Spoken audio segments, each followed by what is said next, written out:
Noob Estudio. Bienvenidos otra vez, estamos en Skatevismo, su programa donde hablamos de skate y activismo. Toda la gente sabe que patinar es un deporte donde vas a vivirte en el piso todo el tiempo. Entonces saber cómo caer no solo es importante, sino es necesario para sobrevivir en este deporte. Y también algo muy necesario y pues de vital importancia es atenderte bien. Entonces el día de hoy tenemos preparado un programa muy especial y va a ser en inglés. Nuestro invitado es de Francia, entonces estamos hablando este idioma central donde podemos hablar todos y que la gran mayoría de la población tal vez nos pueda entender. Si no, pues vamos a tener subtítulos también para ustedes. I did two things for Ambroise in the preparation. The first was his body. He needed to be flexible and to be strong, to be balanced, because at this speed there is no place for any mistake. When I broke my arm and a colleague was giving me cares, he was quite surprised. It was a kind of curiosity of what are you doing, man, with this wrist, and how hard can you crash? And yeah, I think it's interesting for a physio to have that kind of extreme sport because it's a real challenge also for the physio. But no one knows about downhill skateboarding in medicine, so I decided to fill that empty medical space, and I think that's what the riders need. To be more performance and also for longevity. Our sport is becoming more and more professional. If you're an athlete on the road, you need to be an athlete in your life also. That's quite a conflict there is in this sport, because the riders now act more and more professional, but the money doesn't follow. So it's not about making money, it's about having money to do what a professional has to do. So welcome back. This is Skativism, your podcast where we talk about skate and activism. We are here with a very special guest, Gaëtan Henry from France. Hello, Gaëtan. Hi. How's it going? Hi, Ed. Good, thank you. First, thanks a lot for inviting me to your show. It's an honor for me, so thanks a lot. No worries. I really I was looking forward for this conversation because I think it's very important to know how to take care of our injuries because we fall a lot, like so you also skate, right? Yeah, I also skate and I also crash a lot. So yeah, I know what it is. Yeah, exactly. It's definitely like a constant. Like we skate a lot, but I don't know what we do more, like if we fall more or we skate more. But either way, it's like it's important to know both, right? Yeah, and some So crashes last longer than the session. exactly. So tell me a little bit about your background. So you started doing. I know you're a physiotherapist, Yeah. and that you specialize in downhill skateboarding. So my first question would be like, were you a skateboarder first and then a doctor, or were you a doctor first and then got interest in skateboarding? Well, it happened in the same times. I had my degree in 2015, and that's also the year where I started downhill skateboarding. Um, I since I became a specialist in the sportsman rehabilitation, and now I'm developing expertise in downhill skateboarding. I've got my own office. It's very near the Col d'Isoire. So it's a very good place to live when you're a downhill skater. So that's a luck. And Awesome. Is there a lot of mountains or something? yeah, it's in the mountains. It's at the border with Italy. Oh, sweet. Yeah, so it's a very good place to skate and for snowboard too. and I work at my patient's home in the morning. I also work in a psychiatric hospital, and at my Mhm. office I receive sportsmen and also my patients. So, and I do also this Instagram activity. So it's Mhm. 4 jobs in one. Yeah, I bet. Yeah, that's really cool. So you started like doing downhill skateboarding as the same time you were like finishing your studies. And I think like sometimes like that happened to me. I studied political science. So when I went to skateboarding, all my, like the how I conceived the world was like tinted with political, like vision in that sense. So I guess when you started skating, and you being a doctor and a physiotherapist, you were like paying more attention to these things where how we injure, how were you injured, because the learning curve for starting skateboarding is hard. We fall a lot, we crash a lot, and we spend like half of the time with I don't know, just trying to take care of ourselves and trying to like improve, like doing this.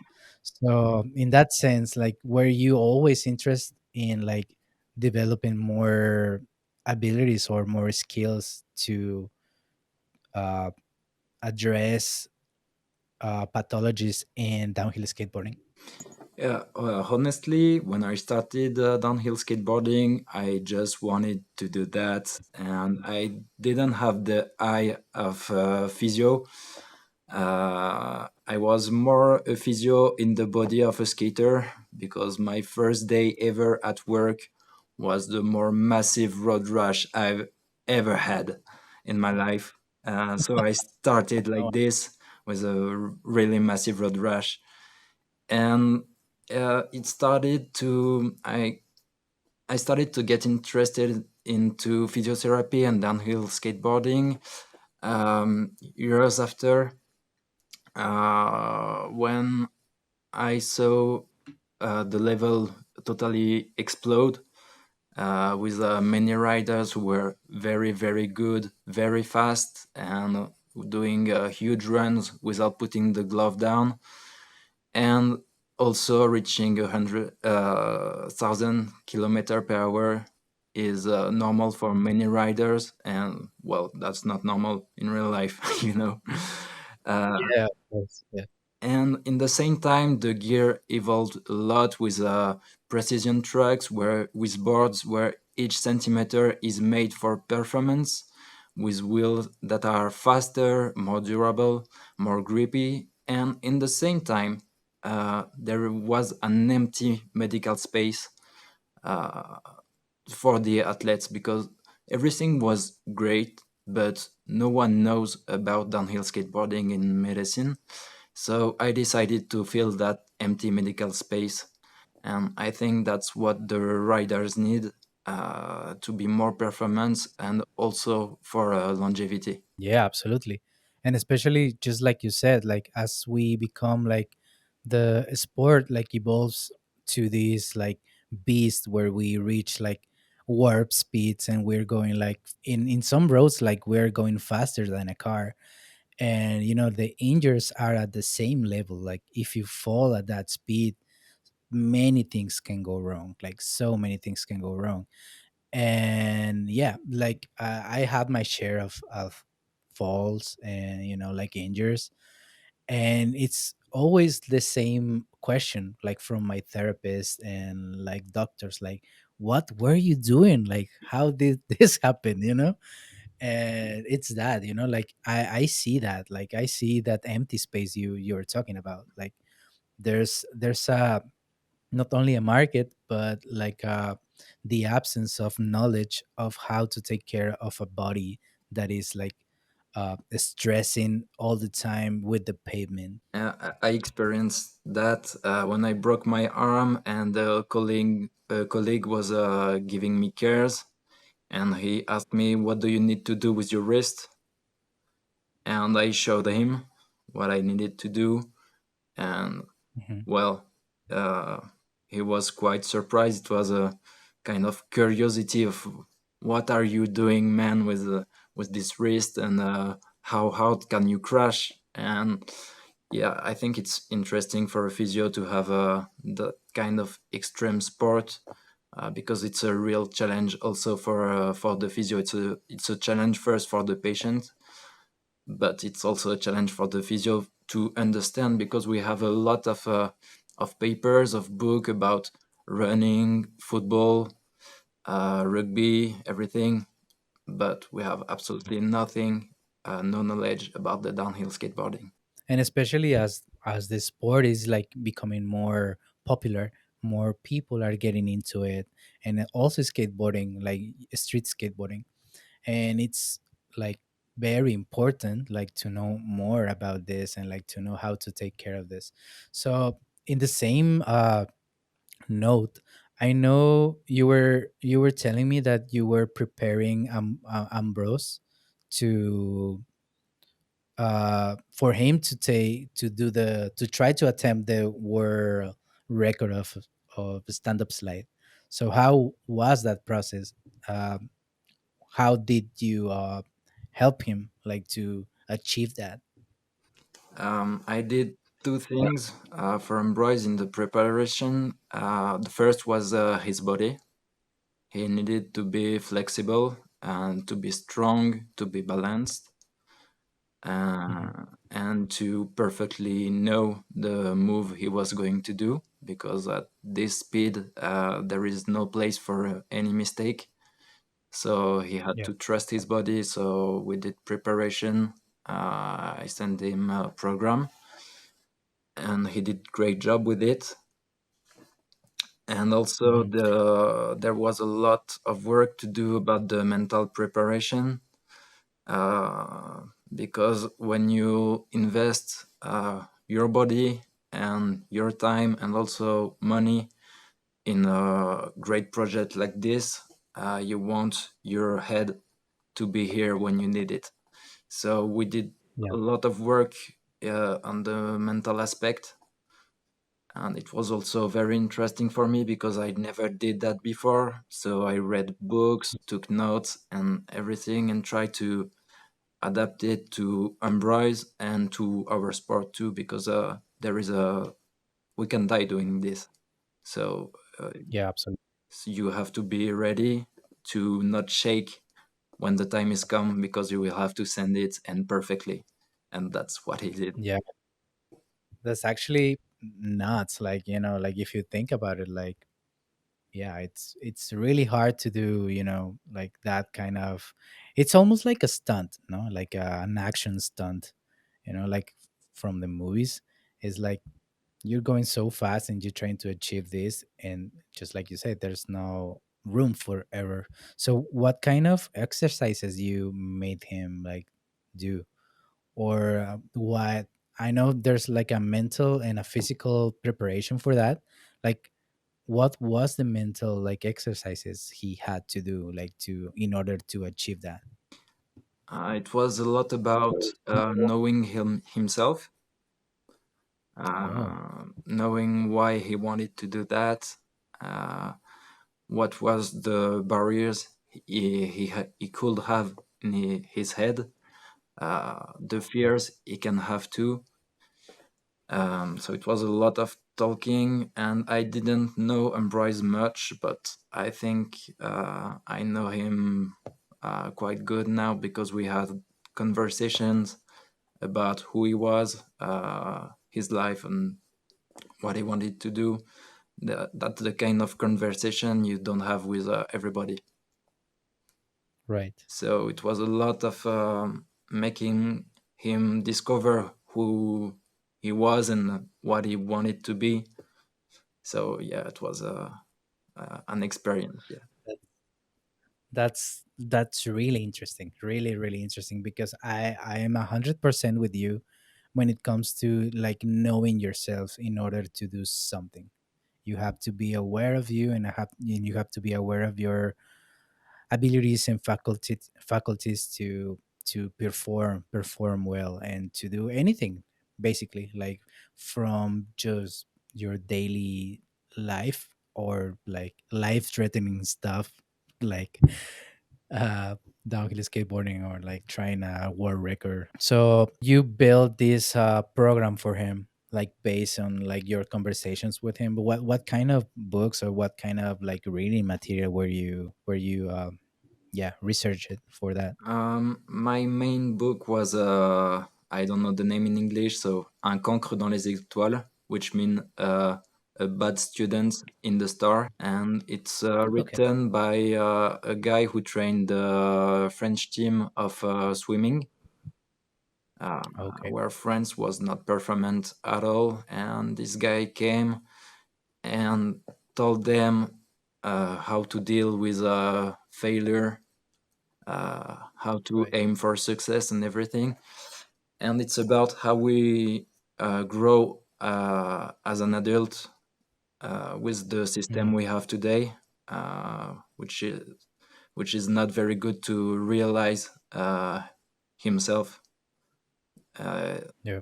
to fulfill your project, having dreams and everything. We live in Mhm.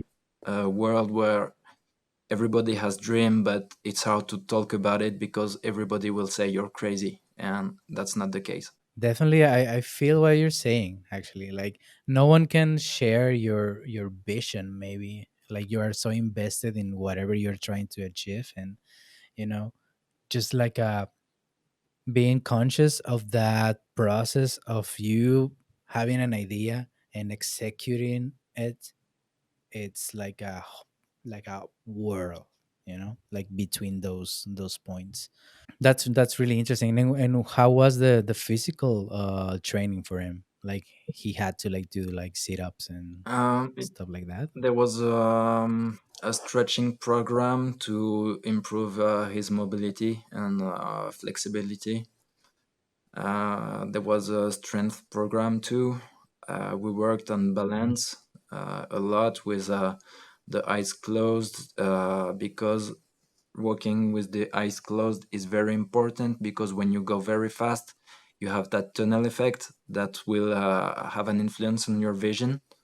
So you need Mhm. to trust your body and not too much your vision, because it's not like you see as usual. It's with the tunnel effect. So uh, it was working on eyes closed, on unstable support, like the G board. I don't know if you know. It's the board from Slackline. Yeah. It's a Slackline on the board, and Ambroise got sponsored by Gibbon for this, and we did a good job with it too. Yeah, it was. We've checked uh, where he feel he needed to work to have a better tech, to can push hard on his back foot, sending the to side, looking at the placement of his head and everything. Yeah, it was quite complete. Wow. Yeah, it's crazy to think like how many, like variables are important or are like crucial to to execute a well done slide or trick. And it's also like it kind of blows my mind, like just to think like this is also like some sort of like technology too, like you are applying like knowledge to try to describe the movement and what you have to do when you are sliding. And I think it's very crazy. It's very crazy Yeah, just to think about it, just like to be able to actually describe it and like to see like, okay, like the way your head is pointing, it should be pointing like the other way. What's the best way to do a toe side stand up in that sense? If you can share the secret for all the listeners out there. well, I have no secrets to tell to anyone about it, because I can do to side slide stand up. So No, yeah, but you prepare Ambroise, right? yeah. I think what you call technology is neurology. Right. all the parameters you need to check is the brain uh, work on that. You Right. have a muscular chain, and I honestly the best thing I saw in my downhill skater life was that slow motion of embrace, because you see Mm. all the muscular chain working perfectly. Everything is Wow. perfect from the toes to the finger, and the secret is training, training, training, training. You need to do that a lot, because when you're sending a toe side at more than 100 kilometers per hour, you need to not think about how is my knee placed, how is my back arm placed. It's automatic, and that's neurology who is responsible for that. So you need to train your body, and it's also the processes of learning is from your brain first. So you have to Yeah, train absolutely. your brain to make your body do what you want, when you want, with fluidity. It's smooth, it's light, and it's very fast also. That's really cool. Also, like just to think about, yeah, exactly, yeah, like neurology, and it's also, I was thinking about muscle memory too. It's kind of the same area of context, I guess. And yeah, like when I don't know, like for me, it's like I don't know, I there's like some tricks or some movements that I do on my board that I do it like without thinking. Like we also like was just like push or like trying to stay on balance is also is something that if you spend enough time skating, you will acquire that. And I think like there's a neurology process that will happen for you to act or move your body the certain way when you are facing like I don't know, a rough patch, or I don't know, like trying to do a kickflip or trying to do a slide, stuff like that. It's really interesting to think about it, like how like science behind like muscle memory.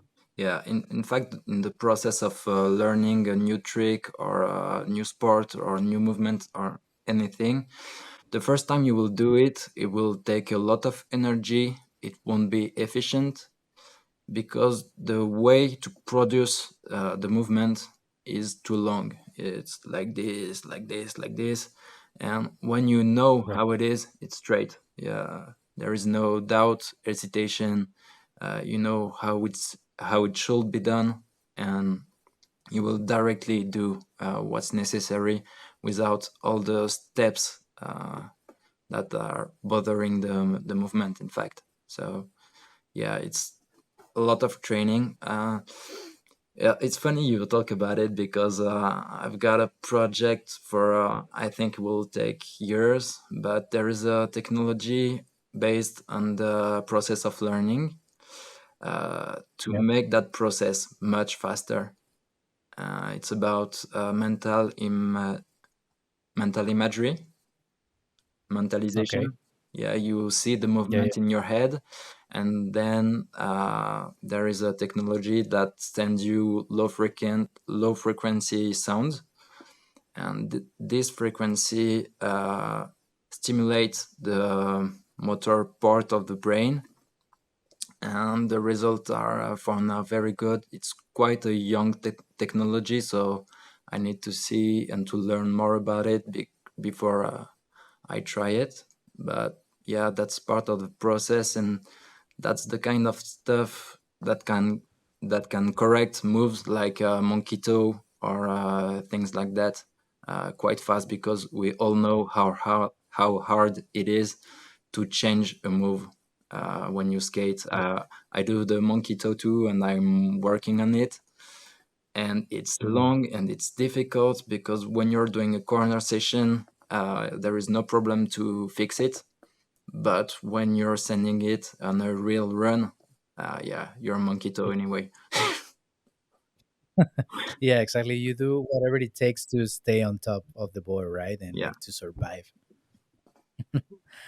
Wow, that's very crazy. Actually, because I was thinking the way you describe that, like imaginary or mentalization of whatever you're trying to do.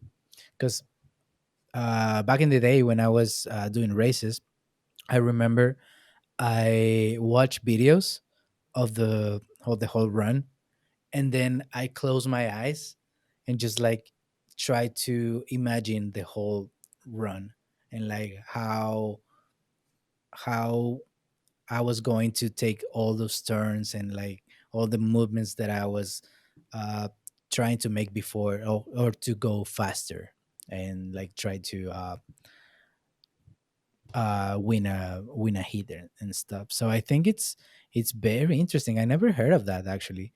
And if you like added like sounds like these low frequency sounds that you were talking about, is it something like inside uh, of a video or something, or how these low frequencies It, it work? it's a sound.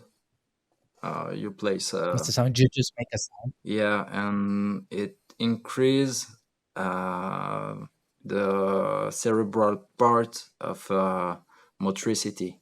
Yeah, well, it's not a miracle because the hard part of the work is to see the good thing in your head, the good movement you want to have, and this helps. But the most part of the work is from the rider, not from the sound. The sound helps, but the rider does the job. So Yeah, yeah, activates. Yeah. yeah, it's a help. Wow. So That well, I need I think few years to get that technology because it's quite expensive. But yeah, that's in my project, and maybe it will happen, maybe not. So well, I keep it in mind. that's really cool, and especially when we have like this whole circuit and like the Olympics and all that stuff. So maybe there's like big budget like coming for like researches like this. So yeah, yeah. Yeah, Hopefully we can get like this like kind of fundings to like improve our sport and ourselves. You know, like yeah, we have to be better athletes too. Like not only skateboarders, like as we used to in back in the day. We need to be like become athletes, like the whole extension of the word athlete, right? yeah. But for now, the question of the budget is very difficult because I saw it as a physio.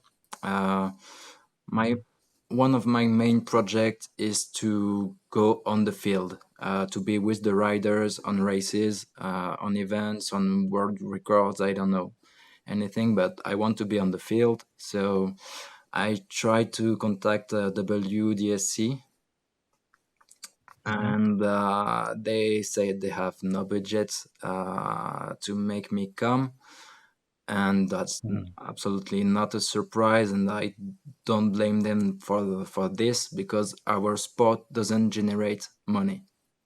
So Yeah. it's hard for them to find a budget, and I had the same issue with the French Federation because I want to make a staff for the French team, and the Yeah. same question of the budget is blocking everything because everything has become very expensive for everybody. In the skate, we feel it with the wheels that are so expensive, uh, and so the budget for the health is not very high.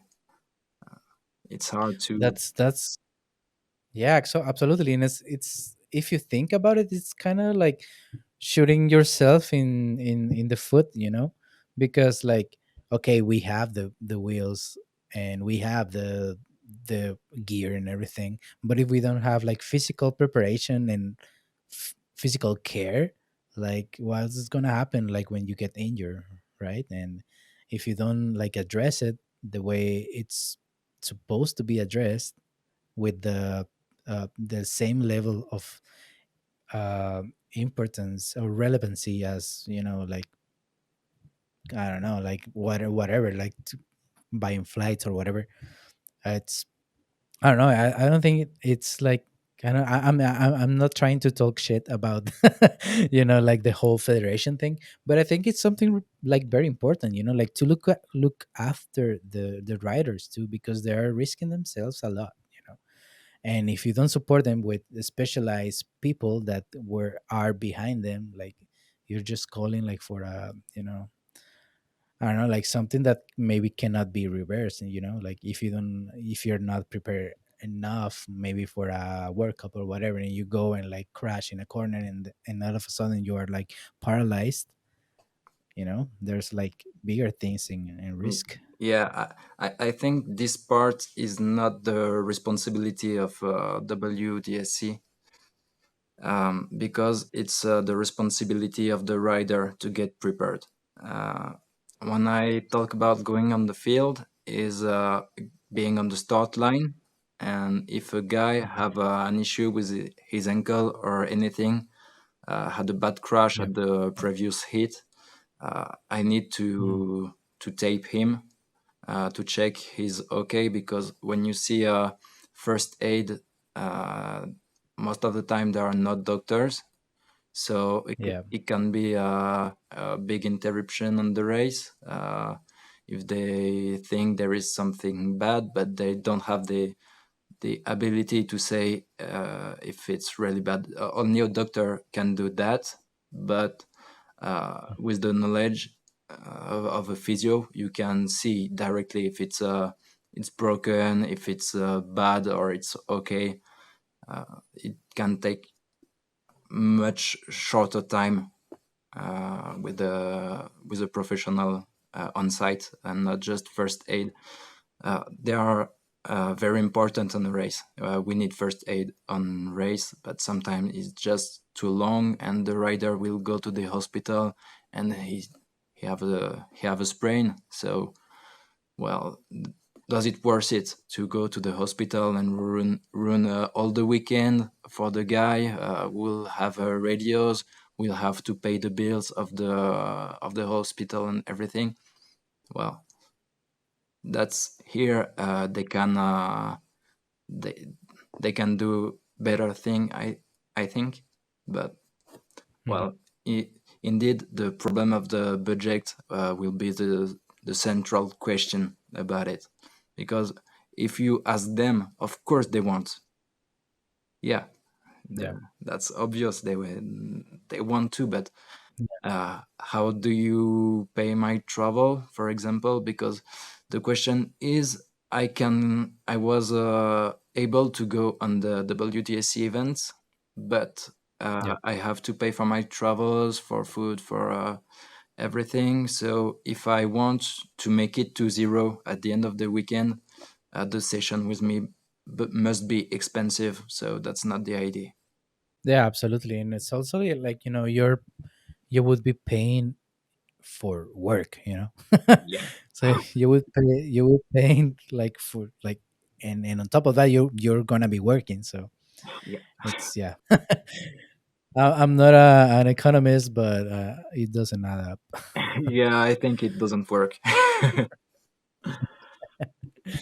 Perfect. So do you know if any other sports, like they have like specialist people, like taking care of them, like before or after or during any Yeah, in every mainstream sport you have.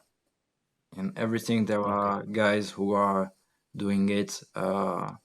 The physio of the national teams, or of the clubs or association who do it professional. It's guys who know exactly what they are doing and what the athletes need. So it's Right. really common. That's normal, in fact, that to have a guy who is specialized in this sport. Yeah, absolutely. um so what about like if you go, so you as a skater, you attend to events, right? And so what about like going and offering your services? You do that too, right? Yeah, Or I do that in France, mostly because I am also a dad of a 2.5 years old boy. so I don't Mm. want to go far for 1 week or something else. Uh, yeah, for me it's good to because I will skate, so I will be happy. But I also have family, and I can take Yeah, 1 week of vacation without my right. family to go skateboarding. Yeah, absolutely. Yeah, that complicates things, and especially like if like the whole skate life is like so time consuming. You are going from an event to another and then to another, and yeah, like there's times that you don't reach home until like months from when since you Yeah, start like your travel. And yeah, I can see, I totally get it. Yeah, you have to like pay attention to your family and all that, because it's also like a big job, right? Like to be a father yeah, it's a and to full be, time and job. you have your, yeah, absolutely. And you have also like your practice in France, right? You have your where you practice Yeah, at my office. Yeah. physiotherapy. So, well, I Yeah. can close it, but so if I go to a race with the help of the organization, it will be fine because that's my professional project. But I can't lose money doing it. It's not good for family. So, Yeah, absolutely. So you were saying also that you offer video consultations for people yeah. out there. Uh, So how does that work? So you book them like a certain time, and then they follow like a training program, or you try to help them to treat a certain injury, or how does that work? yeah, they ask me because they are blocked. They are blocked in their rehabilitation, and they are not ready to skate, but they are quite good, but not okay to skate. And most of the Right. riders who ask me is how can I go back on my longboard because today I can't. I can walk, I can run, but I can't skate. So that's the main thing I have, where you need someone who really knows the needs of a rider. So that's the Yeah, absolutely. most of the riders I did visual calls was for that reason. Then so we talk a lot. We he shows me how it is, how does it move, what he can do, what he needs, and then I try to help him with uh, with specific advices like on the position of on the board, also with exercises to work on. Well, for example, for the ankles, our ankle is not working this way. It's working Okay. here. It's not just flexion, extension. It's also on the side, and you need really specific exercises to do that. So yeah, you need to deal with it. And also the main part of the problem is when you can skate but you can't crash because, Right. as we said, we crash a lot. So when you're on the board, you can do your run, but you're not allowed to crash because your ankle is not good for it.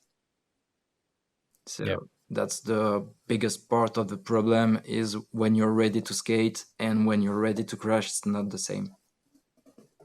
Yeah, absolutely. Yeah, it's actually like, yeah, definitely something really good like to see, because that happens a lot, but I don't think people talk about that enough. Because I just had an interview with Oscar Gutierrez. He's a writer from Mexico, and he said that he had his coccyx, I think it was sprained, and he also had like a fissure in one of the in his backbone, I think, and he wasn't able to crash. Like he could compete, but he wasn't able to crash, and he went to Teutonia. You know about Teutonia? Yeah, So Teutonia, it's in Brazil, and it's for all the people that are listening. It's one of the fastest events, hills, competitions that are out there. And like he obviously he couldn't fall. Like if he fall, he could have he could have like get paralyzed, like be paralyzed because it's his back, what it's in like in play, and coccyx and all that part is connected, right? Yeah. So yeah, you have to take care of it and be very strong. The rehabilitation after a big crash on the back is long because it also touches the confidence in yourself. Mhm. You think it's not working good, it's not strong enough. So the hardest part of the work on the back is to get very strong, and you need to be stronger than you were before, because uh, your brain knows you got an injury in that place, and you also know it's not a good place to get an injury. So it's very difficult to get back that confidence in yourself and on your back, and also on your skills on the board, because you can have doubts about how low can I go, can I make that twist of the back, everything. It's a lot of questions, so it's a lot of work. Wow. Yeah, it's crazy to think like, like we are so vulnerable. Our bodies are like so fragile, but we don't feel it, because like I don't know, we are maybe like used to falling and shit. It, But like it's easy to get injured, like badly injured. yeah, but we are not fragile. Honestly, we are very strong, because I think every skater have in his head a crash, a major crash Uh-huh. where nothing happened. But when you think about this one, Yeah. you're scared. Yeah, you know it could have been very Yeah. bad, but we're not. We're quite strong, and we're also smart. I mean, when we fall, Yeah. we know how to fall. It doesn't happen a Right. lot. We do a crash without any reaction. That the worst one. The crash with no reaction, uh, Yeah. and it doesn't happen a lot. Yeah, I think like we're also like we skaters are like a different kind of breed, like we are built different. Like I know, fuck. Yeah, I definitely think that we are strong. Like one time I was like training for a race, and then I tried to grip a corner that it wasn't supposed to be gripped, and it was an open traffic. I was young, I was stupid, I admit it. And then I took the line was like pushing me out to the outside, and there was like a pickup truck coming up. And so I got distracted for a fraction of a second, and I saw the back tire, and I went in under the tire, like the pickup ran over my knees. And then I couldn't feel my legs for I don't know, like 10 seconds, something like that. And I was like, like very frightened. I was very scared because I couldn't feel my legs. And then I started like feeling like, like tickle in my toes, and I was like, okay, I can feel my legs. And then I took the car, and I remember like my ex-girlfriend, like she took me to the hospital, the nearest hospital, which was like maybe like an hour and a half away. And I bought like an ice pack, and I put it on my knees. I went to the doctor, get got x-ray, and the doctor like sees the x-ray and says like, so yeah, you're good. Like, well, why are you here? And I was like, dude, like, how can I explain you, dude? Like, pickup run over me. That happened. And yeah, in that sense, like, I think like we are like so resilient too, and like maybe we acquire these kind of skills where we can survive that kind of like stuff that not the usual, or not like common people can like maybe go through that kind of situation. But especially because of that, I think that's very important. I see that you were talking about like being confident and like of yourself and your abilities, and like working like physically to be confident. So I think those things like are correlated and like almost the same thing in a way, right? Yeah, you need to know you are strong to ride free. If you're on your board and you think I'm not strong enough, yeah, it won't make it. Uh, Yeah. so training is the key. Training with your body and also on the skate is a key to have self confidence. So you need to train a lot, do corner sessions, go to the gym. In my videos, there is. I started with exercises with a skateboard, and it was quite fun. Someone were very hard, I think, but an athlete must never forget that the basics are lifting, pulling, pushing, always. And so, if you want to be an athlete, you need to go to the gym and push, pull, and lift and everything. That there is no way you can go far if you don't do that, because our sport is becoming more and more professional. So now Yeah. if you're an athlete on the road, you need to be an athlete in your life also. Right. That is amazing. That it's I am 100%, I 100% agree to that. I love it. Like lifting, pushing, and pulling, Yeah, right? It's amazing. Yeah. And especially that, I think like one of the things that I always say is that there are a lot of people that are professional skateboarders because they have their own board, but there are not professional skateboarders be out like out of the board, like off the board. And I think it's like nowadays the sport being like so competitive and like uh yeah, it's hard to be competitive these days. You have to be both, you have to be professional on top of the board and in your daily life. yeah, and we also see that training pays. Like when you see the performance of Emily Pros, who is absolutely amazing. She trained hard, so hard, and there is a part of talent, but it's also being a champion in your head and in your life and in your body. It's not just on the board. So there are some riders who can show that to everyone, and it's very important for the sport to see that it's not just about having balls. It's about being a complete rider. Yeah, absolutely.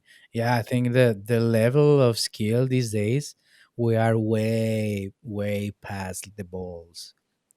Yeah, Back in the day, you only had to have balls, and that's how you win races. Right now, it's just insane. And that's where it comes like this kind of professionalized kind of activities, like where you have like specialized doctors and therapists where they can address your issues that come up with living this athlete life of downhill skateboarding. That yeah, we need to be a complete rider. yeah, And back in the day, we just needed to add balls. And right now, there's like a whole world of preparation in order to be competitive. yeah, and yeah, it's about time you can spend at the gym and time you can spend on the board. Uh, it requires a lot of time and energy too. It's not just about talent. It's about being professional, and that's quite a conflict there is in this sport, because the riders now act more and more professional, but the money doesn't follow. So there is a lot of energy that the riders bring to our sport, and then we are not able to generate money about it. So it's not about making money, it's about having money to do what a professional has to do. Right, absolutely. And in that sense, like I believe that your videos where you are like sharing this information that otherwise you would have to pay in order to get like a physiotherapist like to evaluate you, or like maybe getting like exercises. I think it's very very good thing to contribute to the community out there, because a lot of people don't have the money just to just like you said, like get into that professional level. And this part is like super important, like to be prepared like physically like for that. So how did you started like doing these videos like for exercises, and like I know you also like describe in your videos like pathologies in skateboarding. Yeah, I started with exercises because with my patient at my office, I have my longboard, so I make them work a lot on the longboard because it's fun and it gives smile to people. Skateboarding gives a smile to people, and that's what I learned having a longboard on my office.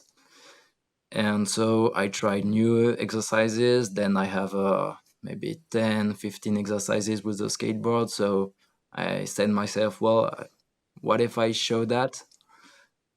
And then there was an evolution in what I do because just exercises is good, but it doesn't push the sport forward. Now we need knowledge. We need to understand what's going on to get better, more performant, to have less injuries, to heal them better. And so I changed a bit with less exercises and more informative video. And that's also how I want to become an expert, because today I'm not, I've got too many things to learn about our sport. So it's the process is on its way, but we have so much to discover. Even with running today, we discover things about running, but we do it things very, very long time, but we are still uh, studying it and discovering things. So that's what we need to do for the longboard. And that's also why I started the study about the downhill skaters pathologies, because I want to publish that paper. So the physio and the doctors around the world will have access to the data and to the information. That's what they want to know. They want to know who is the guy in front of me and what is he doing and what do I need to understand about his sport. So it's about giving the information to the medical world. Uh, well, the journal I will publish this study Hmm. will give access to a free full text in 3 years, but my paper will be given for free to everyone asking for it. Nice. That's amazing. Then do you have like any some insights that you already discover from the focus group you already have with your research, for all you guys that you are listening? So this research you can get into a Google Sheet document, and you answer a couple of questions, and from that Gaetan is gathering information to present this research and this paper. Yeah. But have you discovered anything yet interesting? Uh, well, in fact, I already knew some results because I know the riders are what the riders are asking for. It's about shoulders, it's about the knee, it's about the ankle, it's about the wrist. So I already know the main pathologies, but it's not just for me. Now we need data and a paper published in a journal, because if I'm the only one to have that information, it doesn't make sense. It's good for Right. me and for the riders who will come to me, but it's not good for the riders all around the world. The physios need to know. who is the guy in front of them and what does he need. So that's really the purpose of this study.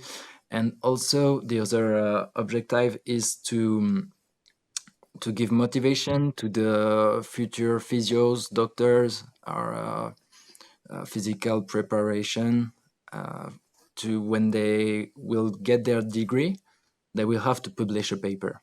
So today, the downhill skater who will become doctor and physio can't make a paper about it because there is nothing about it.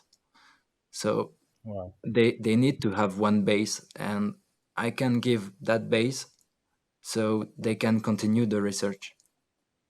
And that's how the sports, the knowledge, and the medicine will grow. That is amazing. And have you ever like are you part of some like doctors or physiotherapists communities that maybe you can share also your work in the case that they have like patients that are practicing this sport? I told to some physios about some riders, mostly in France, to tell them what the skater will need to do. But in a larger around the world, I can say our sport is like this because we need a paper. We Mhm. doctors don't want a guy who say I know the truth. They want a paper. Yeah. And sometimes, I don't have the truth. In fact, when I did my video about how to compare longboard with another sport, uh, my Yeah. first opinion was a snowboard, Yeah. and I think I was mistaken, because when I studied it, I discovered uh, it was something more like stand-up paddle, and I didn't expect that at all. So I don't have the Yeah, truth it's crazy. right now. I need paper and data. Yeah. So that's how the science advance is with data and paper, and not with my opinion. Yeah. So I need to publish that. That's something really good for the community as a like a scientific uh in the healthcare commission, and also like for the people that are skating, like they will get like more certainty when they go to get better like from some injury, and they have like more the therapist can know more about that. uh so have you heard this uh sentence or this like saying that you don't become old enough to skate, you become old because you don't skate? Have you Yeah, heard of that? yeah, sure. So how can you like explain that in that sense, because it's true. You kind of feel like more juvenile when you skate. What's the science behind that? Well, I don't know the science behind that, but I think if you want to skate, you will skate. Uh, Maybe not on a longboard. Uh, some guys who had injuries started street luge, and there is also adaptive sport for. It's not about growing old, but if you had a bad injury, uh, it's Yeah. always possible to skate in adaptive sports. So, well, in my opinion, it's always possible to skate. So I think it's true because you stop skateboarding because you're too scared for that.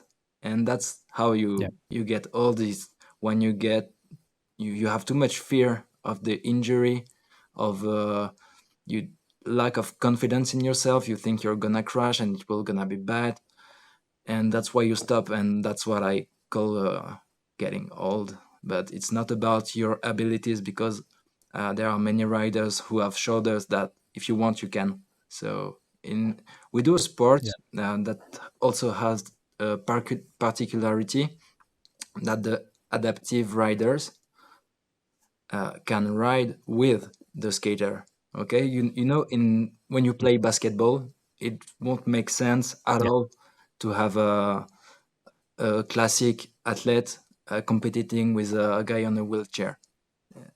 Doesn't make sense. But Right. we do a sport, we can do that.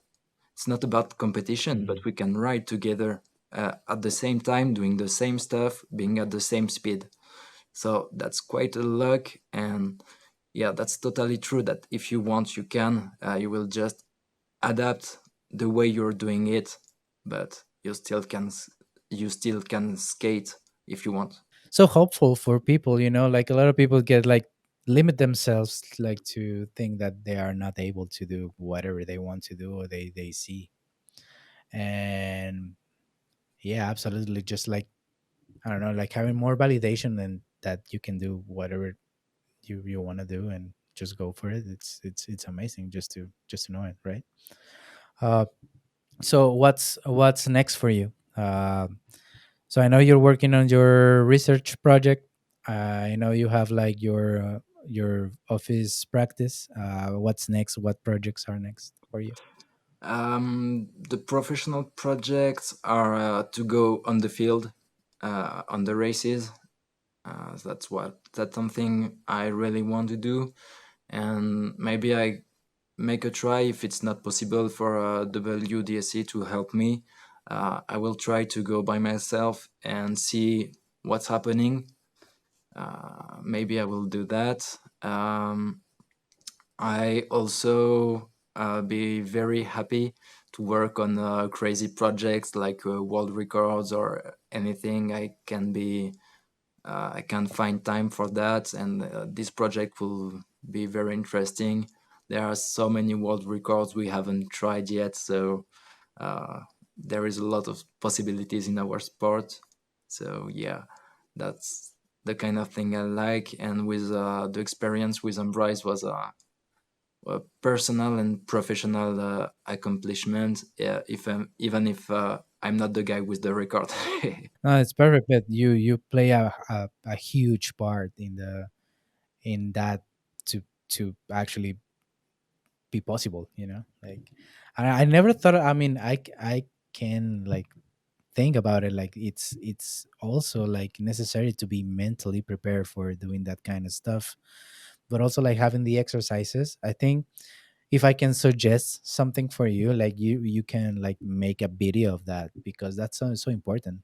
Like we also like neglect a lot like the part where you had to be, like in peace and like, serene when you're doing this. And exercises for doing that not only will help people doing extreme sports, but also like people just like facing anxieties or, like any kind of that kind of stuff, like mental Yeah, stuff. that showed the latest research about the mental aspect of the sport is we are late, and mostly in France we are not very good in mental preparation. And USA, Canada, they did a job uh, in many sports, and in many Mhm. countries we are just late about it.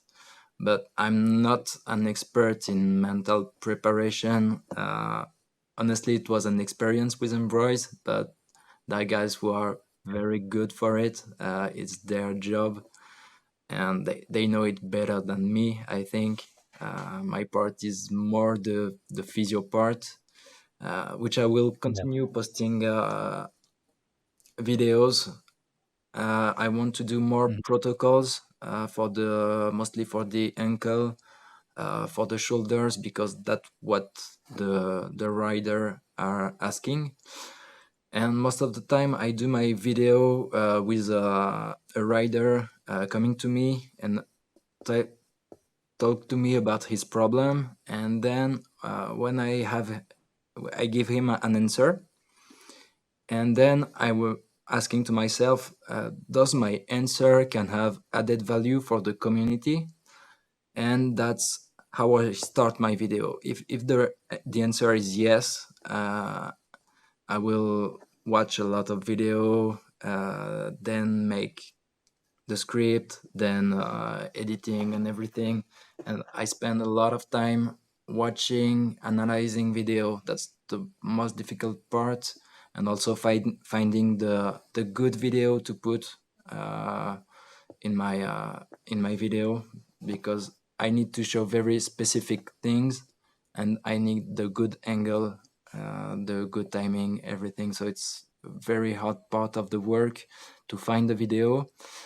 Fortunately, I have Les Magiciens Production, a Mhm. French production of downhill skateboarding videos, which is absolutely amazing. Uh, he gave me the right to use the videos, and also many riders allowed me for taking their videos, like Ambroise, Alexandros, Yanis, Antoine Carlotti. And I received a Mhm. lot of support too from Harry Clark. He is always here when I ask him something and tell me what you need, I can give you. So it's very nice to have that support in the community, and it's also very important for me to can use these videos, because my skateboarding. When you see my skateboarding, I can show you how it should be done, because I skate.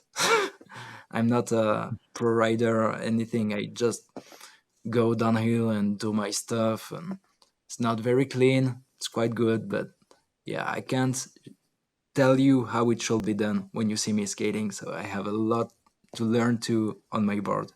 It's about that life, right? A never-ending process of learning stuff. Well, thank you so much, Gaëtan, for being here. I really appreciate Yeah, you thank taking you. the time to talk about this. A nice experience. That the first time I'm having an interview. So yeah, it's an Oh, experience. really? That's amazing. It's such an honor for me. Then, I really like want to thank you also for the all the work you're putting out for all the community out there, because God knows we really need this. You know. Yeah, thank you. Yeah, it's also a big passion for me. When people are scrolling on their phone, I do the fast and physio stuff. So yeah, that's Yeah, absolutely. I have a lot of friends like sending me your stuff, like, hey, you need to interview this guy, and we finally did, yeah, and it's amazing. Like, really, like, thank you for what you do and like all the work that you're putting out, and hopefully, and I wish you the best for your research and like whatever you need, like for us here in the Americas or like videos or whatever, like we will be glad to support you. yeah. And for all the Thanks a guys lot. that like all the people that want to take place in this research, you just follow Fast and Physio. Any other social media account that you want to share with the people here, or just Uh, the Instagram yeah, I Physio? just have my Or Instagram, but I will start a YouTube channel, so okay. you will can find my videos here. Well, thank you so much for listening. It's been a pleasure, and thank you, Gaëtan, Yeah, thank you, man. and we see you in the next episode. Bye bye. Bye bye.